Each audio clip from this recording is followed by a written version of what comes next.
ওয়ালাইকুম সালাম। আরে জামাই বাবাজি কোনখান থেকে আইলা? আমা আমি তো আপনার ওই জায়গায় হাটে রওনা করছিলাম ছাগল কিনবো লিগা তো পরে মনে হলো যে আপনার লোক একটু দেখা করে দেয়।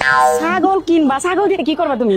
আমি না তো ময়না খালি আমার একটা ছাগল কিনে দাও ছাগল কিনে দাও আমি ছাগল পালবো আমা আপনার খুঁজে যদি কোনো ছাগল থাকে আমার কোয়েন আমি নগদ টাকা দিয়ে কিনে নেবো। তোমার ছাগল কেনার দরকার নেই, এখান থেকে একটা ছাগল নিয়ে যাও। না আমরা আপনি ছাগল পালেন আপনার দুইটা ছাগল আমি লিয়ে যাবো লিগা আমি ছাগল নেবো না। বাবারে আমার মাইয়া তুমি তোমার বাড়িতে দিয়ে দিছি, ছাগল দিলে সমস্যা কোথায়? তুমি দুইটা ছাগল নিয়ে যাবো জান। আমার এটা হয় নাকি ম্যাক্সিমাম একটা ছাগল আমি নিতে পারি দুইটা ছাগল আমি তো কোনোদিন নিবো না। আপনার শখের ছাগল খারাপ ছাগলের মালিক আমার আলাদা বুঝে আচরণ করবি। আমার আজকে আমি আর খাইতে পারবো না। আচ্ছা বাবা। আমার গেলাম আমি আচ্ছা, আপনি ভালো যাও। থাকেন। এখানে আসো। কিছু ছাগল কই?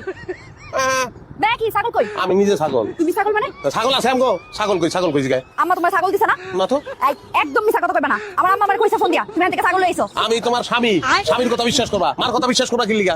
হ্যাঁ, আমার তো পাগলা কুত্তায় কামড়াইছে যে আমি মার কথা বিশ্বাস না করে তোমার কথা বিশ্বাস করব। ছাগল কি করছো সত্যি করে কো, নালে কিন্তু কেমন বানাই দিমু আজকে। ছাগল চেয়ারম্যানের কাছে চালাইছি। তুমি আমার